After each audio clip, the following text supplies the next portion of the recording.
what are the characteristics of God? Is the God of the Bible good or evil, hateful or kind, just or unjust? If you asked 100 people to answer the question as to what the God of the Bible is like, you'd probably get a wide variety of different answers. And if we only listen to people's opinions as to what God is like, we'd probably end up more confused than ever. But when it comes to the attributes of God, we are not free to subjectively define who God is for ourselves. We need to let the God of the Bible speak for himself. So, how does God convey himself through the Bible? Let's find out. Jesus declared, "No one is good except God alone," Luke 18 verse 19. Jesus also declared that God is light. In him there is no darkness at all. To say that God is good means that God always acts in accordance to what is right and true. Goodness is part of God's nature, and he cannot do anything that is wrong or evil. In fact, God is the ultimate standard of all that is good, and depending how an action aligns with God's good character, we can tell whether that action is good or bad.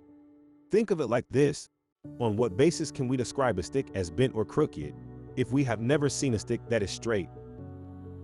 The only way we can say that a stick is bent is by comparing it with a stick that is straight. In the same way, because God is good, we can confidently assert that when an action goes against what God has instructed, then that particular action is wrong. Justice is one of God's attributes and flows out of his goodness.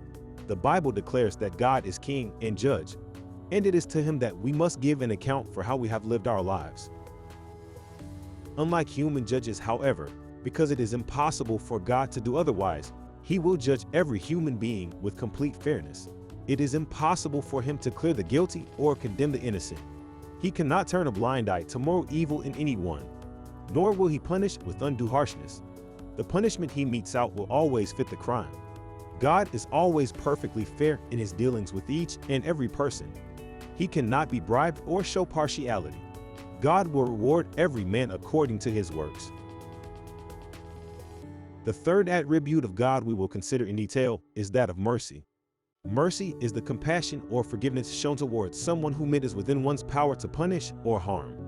God being merciful essentially means that, although when we have, at one time or another, done what is wrong and are deserving of punishment, he doesn't punish us, rather he blesses us instead. Throughout the Bible, God gives many illustrations of his mercy. To convey the depths of the mercy of God, Jesus told a parable about a rich ruler who was owed a large sum of money. The ruler ordered that the money be collected, but then the debtor came and begged for mercy. The ruler, in turn, graciously forgave the man's large debt. At this point, those astute viewers may be wondering, how can a completely just God show mercy and allow guilty people to go unpunished? Wouldn't that violate his perfect justice?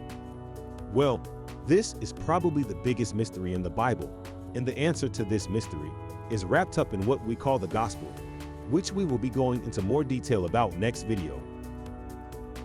Goodness, justice, and mercy. These are just a few of the attributes of the God of the Bible. He is also loving, holy, righteous, transcendent, and much more.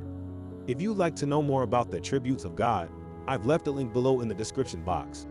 The characteristics and attributes covered today and also last lesson should hopefully provide you with a sufficient profile as to who the God of the Bible is, the creator and king over the whole universe, who actively interacts with his creation and can be found even today. He is completely fair and just, yet desires to show mercy to all who rebel and turn against him. That's all for now. I hope you found this video helpful. If you're interested in learning more about theology, go check out the rest of our theology content on the platform. Until next time, God bless.